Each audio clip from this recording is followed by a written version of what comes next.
साथियों नमस्कार। मैं हिम्मत सेठ आज फिर आपके सामने उपस्थित हूँ एक नई बातचीत करने। आज दोस्तों हम बात करेंगे विदेश से। सबसे पहले तो आपको बधाई। भारत ओलंपिक में सेमीफाइनल में पहुंच गया है हॉकी में।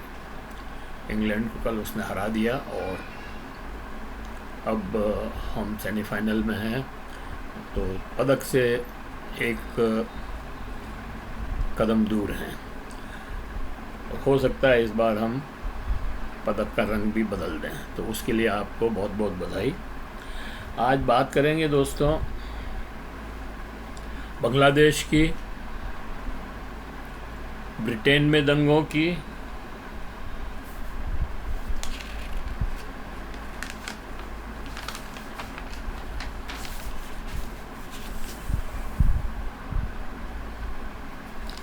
रूस यूक्रेन युद्ध की,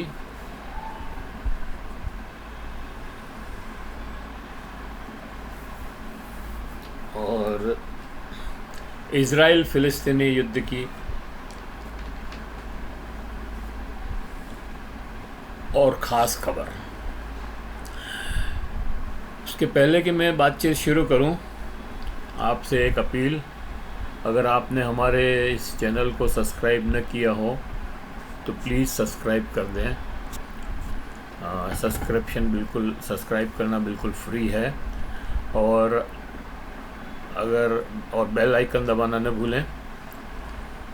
अगर आपको वीडियो अच्छे लग रहे हैं तो लाइक करें, फॉरवर्ड करें, शेयर करें, और कमेंट बॉक्स में जाकर के कमेंट लिखें। आपके कमेंट और सुझाव हमारे को और अच्छा करने के लिए अग्रसर करेगी, वो हमारी प्रेरणा बनते हैं। इसलिए प्लीज़ शेयर करें, वो सब्सक्राइब करें। अब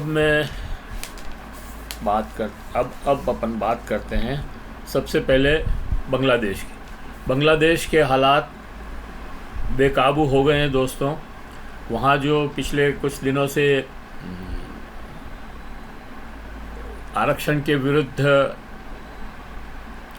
छात्रों का आंदोलन था, वो बेकाबू हो गया है और सारे बांग्लादेश में कर्फ्यू लग गया है।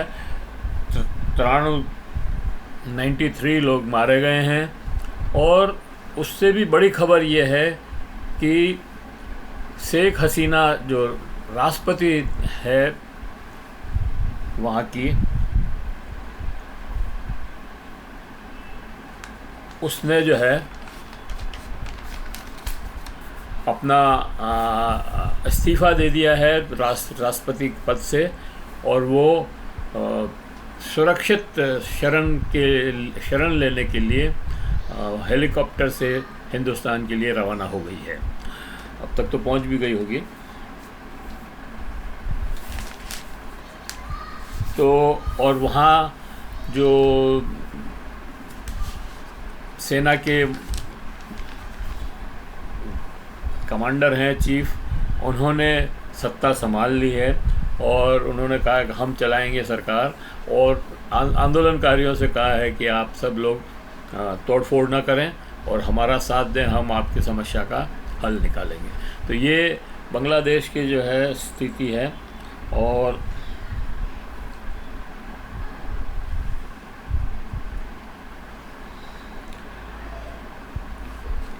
मैं आपको ये भी बताना चाहता हूँ कि 1975 या 75 में शायद, जब मुजीबुर रहमान के ख़िलाफ़ वहाँ पर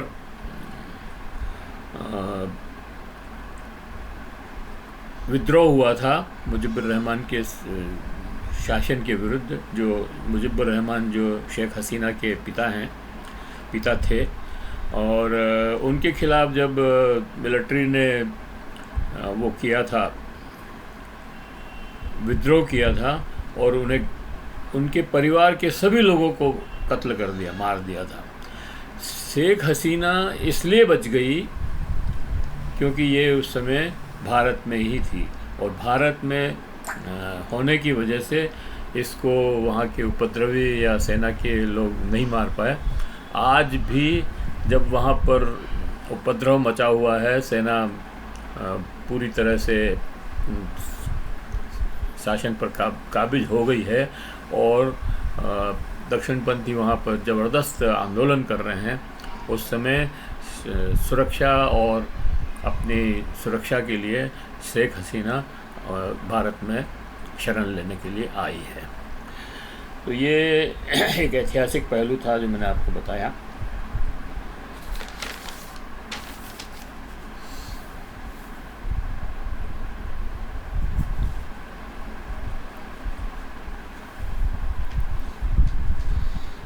तो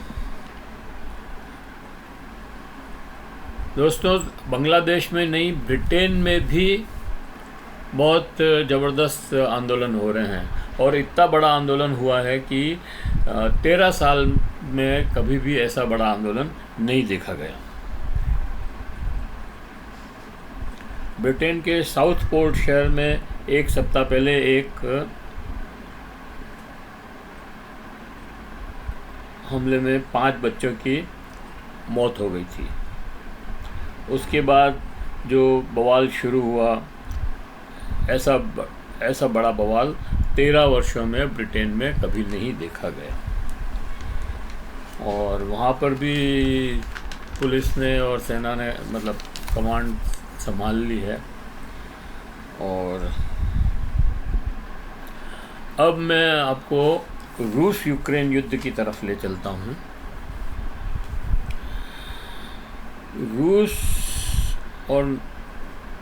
रूस, यूक्रेन और नाटो देशों में युद्ध हो रहा है, उसमें अमेरिका ने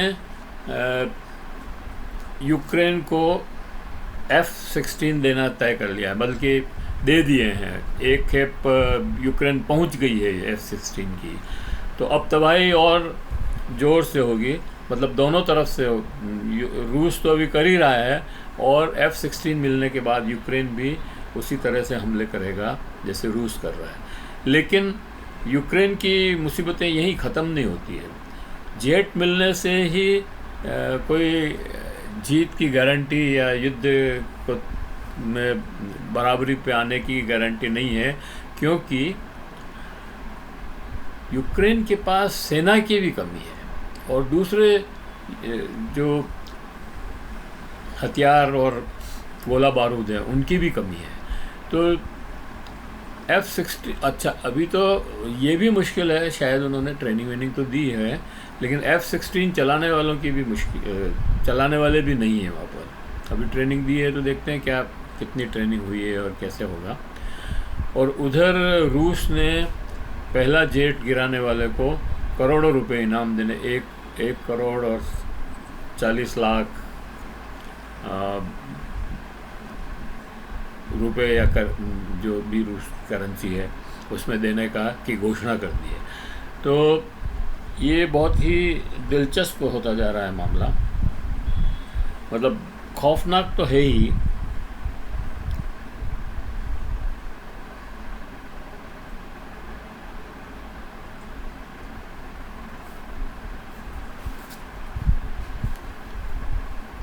इधर यूक्रेन के खेरसान प्रांत में एक विशालकाय बांध कखोवा का विस्फोट से उड़ा दिया। उससे क्या हुआ कि ज़बरदस्त जो है बाढ़ आ गई। और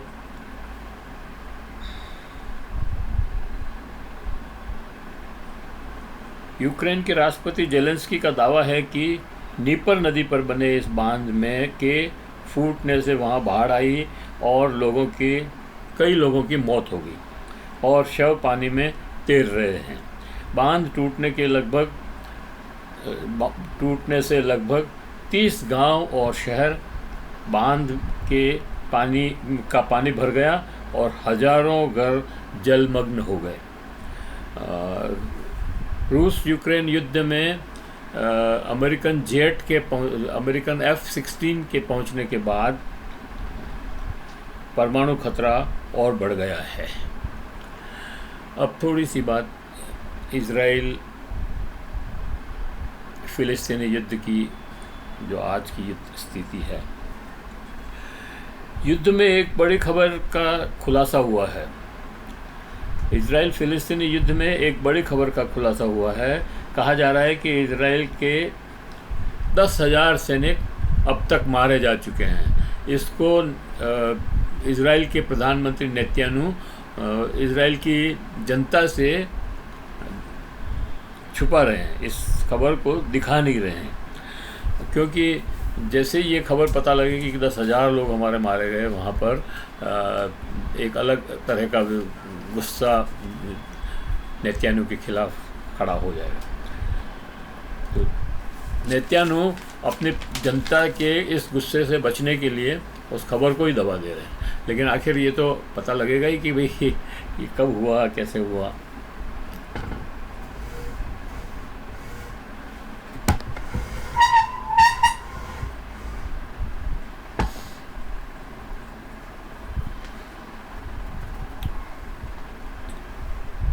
इजराइल ने 2-3 दिन पहले टारगेट करके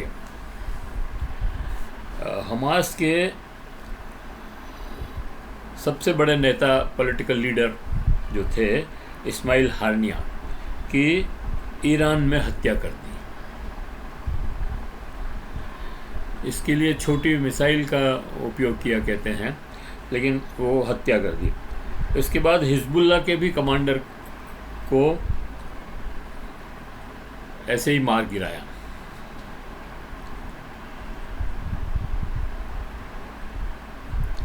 ये टारगेट किलिंग्स जो चल रही है, इन दोनों घटनाओं ने जहाँ हमास, हिजबुल्लाह और हूती तमतमा रहे हैं, वहीं ईरान भी गुस्से में लाल हो रहा है और टर्की भी इसमें बीच में कूदने की, युद्ध के बीच में कूदने की कोशिश कर रहा है।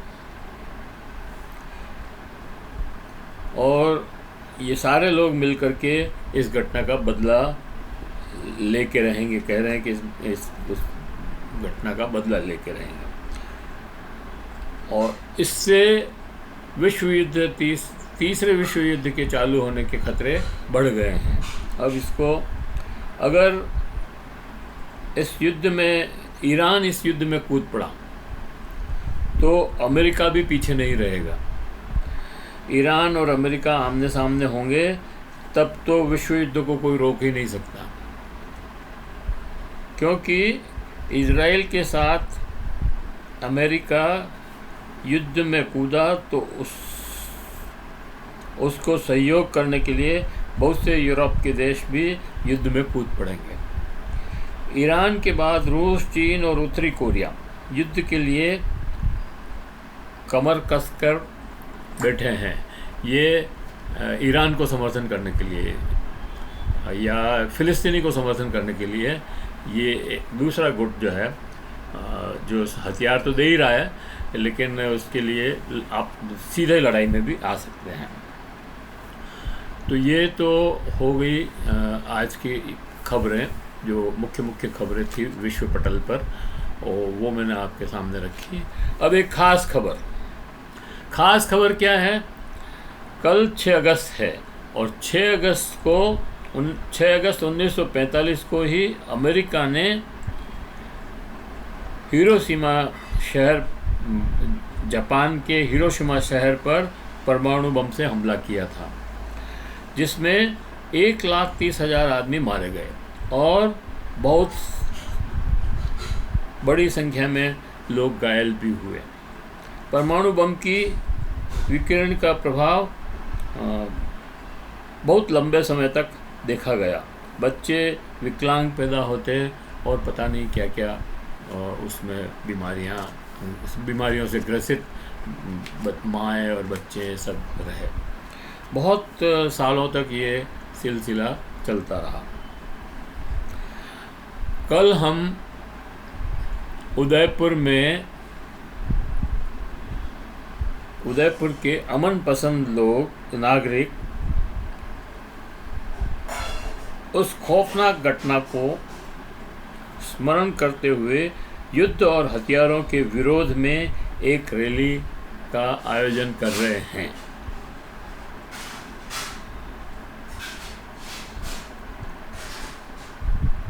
हम आह्वान करते हैं कि इस बर्बरता के युद्ध और हथियारों का विरोध करने आप लोग भी हमारे साथ इस रैली में भाग लें। इस रैली में भाग लेकर हथियारों का और युद्ध का विरोध करें और विश्व शांति के पक्ष में अपना मत प्रकट करें।